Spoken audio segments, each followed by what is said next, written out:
Sports Source is brought to you by Franklin Motor Company. Visit them at franklinmotorstn.com to check out deals like the 2009 Cadillac Escalade Hybrid. Only 76,000 miles, fully loaded with leather, DVD, backup camera, OnStar communication, Bose stereo system, heating and cooling seats, you name it. These are hard to find. Franklin Motor Company, your ride is here. Hello folks, welcome to Sports Source here at Mellow Mushroom in downtown Franklin.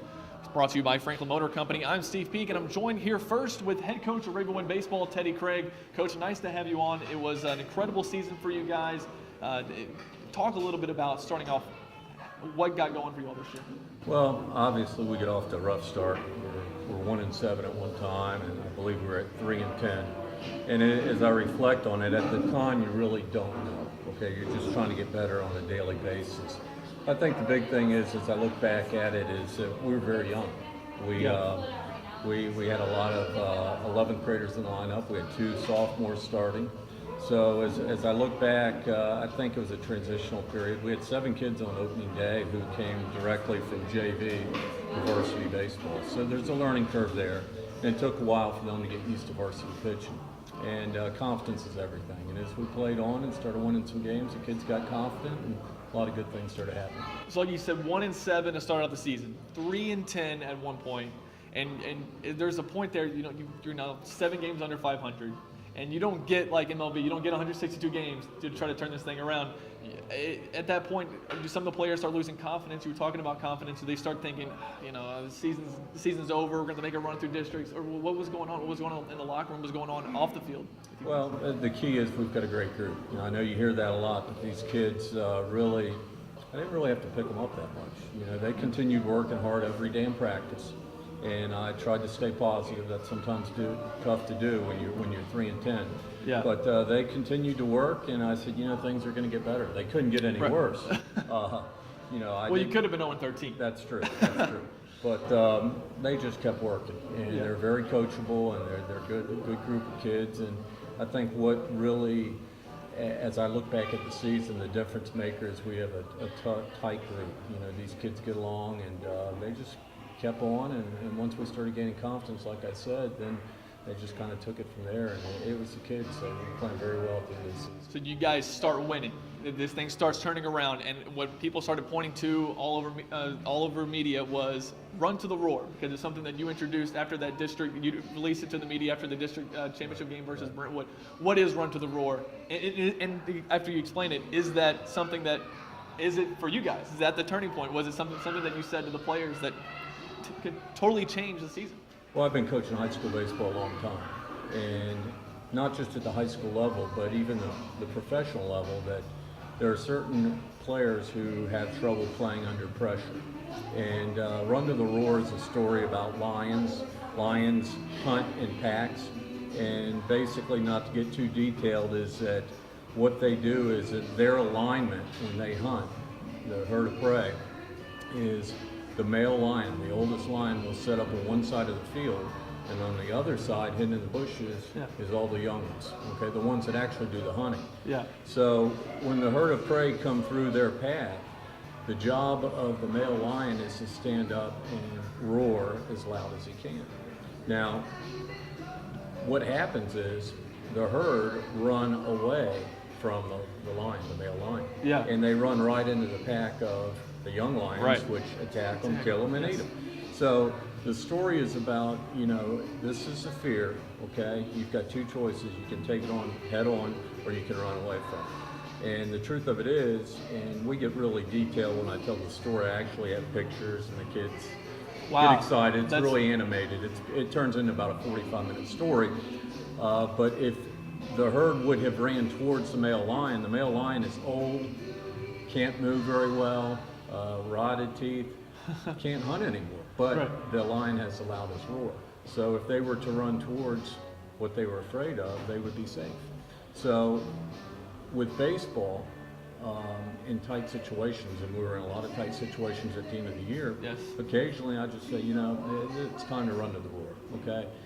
You're scared, there's adversity, there's people making noise in the stands. Now it's time to just compete and not worry about the result. Do the best you can. So I started that several years ago, and the kids like it. They like the story, but basically is to take your fears head on. Now, we try to separate fear on the streets versus a game of baseball. I tell them, if you're in New York City and someone's after you, you don't want to run towards them. Okay, now in sports it's a little bit different. Yeah, so right. That for young kids it's hard. 16, 17, 18-year-old kids to compete at that level with so much on the line. To fight through that. I definitely, and we've had several high school coaches come on this show before and talk about some of the pressure that gets put on these guys, and sometimes you forget, the media will forget, but and sometimes the coaches and the fans and the parents will forget that you're dealing with at the varsity level 16 to 18-year-olds at their oldest. Right. I mean, and they get put under the spotlight under so much pressure. Talk a little bit about that, how your guys are able to compete under all that pressure. I think the big thing is, again, I say the camaraderie. Okay, each guy on our team has each other's back, and it was a special group in that if someone didn't get the job done and they came back to the dugout, they were picking them up. Okay, the next guy's up, the next guy's gonna get the job done. Yeah. So I think a lot of it had to do with there wasn't one guy who felt like the pressure was on their shoulders. They knew that they had a lot of guys fighting with them. Now we'll talk a little bit about the district tournament, and you guys get to play Brentwood, your arch rival, and it's a tight game, 2-1. This is the first time you won't played them, and they have the bases loaded, and I believe nobody was out. Is that correct? That's correct. Bases loaded, nobody out, and I don't know just being around the game of baseball long enough, the odds of scraping across one run are pretty high. Yeah. There's so many ways. A ball getting past the catcher, fly ball on the outfield, a ground ball to the right side, that's going to score a run. Yeah. Somehow you guys got out of that. Talk about those 3 outs and what happened. Well, to be honest with you, I would have cut a deal with the other coach right then and said, hey, we'll play extra innings if you're willing to play another inning. Because and Coach Moore probably would have been okay with that, hindsight. But we're backed up against the wall, and I went to the mound, and our pitcher was Luke Yates, and I'll be honest with you, Coach. I thought you were taking him out. Yeah. I talked to Luke after the game, and you told him that it's yours. So either we're going to win with you, or we're going to lose with you. Yeah. And I'll be honest, and I think everybody in the press box, everybody that I was around, said, well, here Yates is coming out, but what a game he pitched. Yeah. Nothing against him. Gosh, he only gave up 1 run in 6 innings. Right. But you decided to stick with him, and that's crazy. Yeah, we stuck with him. We played the middle infield back. We were looking for double play ball, and they sent a pinch hitter up that we were familiar with, and we knew if we made certain pitches, there's a good chance we could get a strikeout or a pop up there. Fortunately, Luke made the pitch we wanted. He got the strikeout, so it put the double play intact. And I believe we had the kid at 2-2 with 1 out, bases loaded. He hit the ball pretty well to center field, and Bryce Denton got a great jump on it. As soon as he hit it, I thought it may be a single and 2 runs would score. And Bryce got a great jump on it. And when he got there, my eyes are on the ball. Okay, so I'm just delighted that there's going to be 2 outs. Yeah. I immediately looked at third base, and the kid on third base was scrambling back to tag. So I thought we're going to have a play at the plate. So I actually took my eyes off Bryce to look at the runner at third. And in the meantime, I wasn't looking at the guy at second base who was too far off. And Bryce flips it over to second base, and just like that, we double him off and we win the game, and just an unbelievable finish for us. Oh, it really was. It was a really neat experience. We'll roll that tape as the ball is hit. The Brentwood fans are standing up cheering because, like you said, they think this ball is getting down. 2 runs are going to score. Bruins win. Right. Somehow Denton makes the play. And then, like you said, everybody turns their attention to third base. When most times you're taught to tag up from third. You're going to see that ball hits the grass. You're going to score. If it's caught, you're going to score because you're going to tag up. Well, the guy on second's thinking if that ball drops, I'm the winning run. Right. So he's taking off, trying to get around all the way to home. And heads up play from your middle infielders to get to the bag and in the game. And I think that's a good point you made. That's overlooked. Is that generally a ball hit to center field like that, both middle infielders are going to converge and make a break to the ball.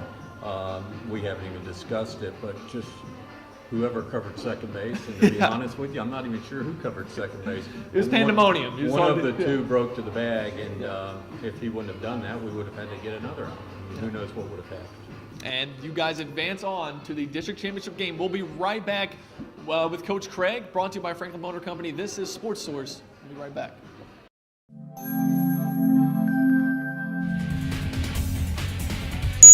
Sports Source is brought to you by Franklin Motor Company. Visit them at franklinmotorstn.com to check out deals like the 2009 Cadillac Escalade Hybrid.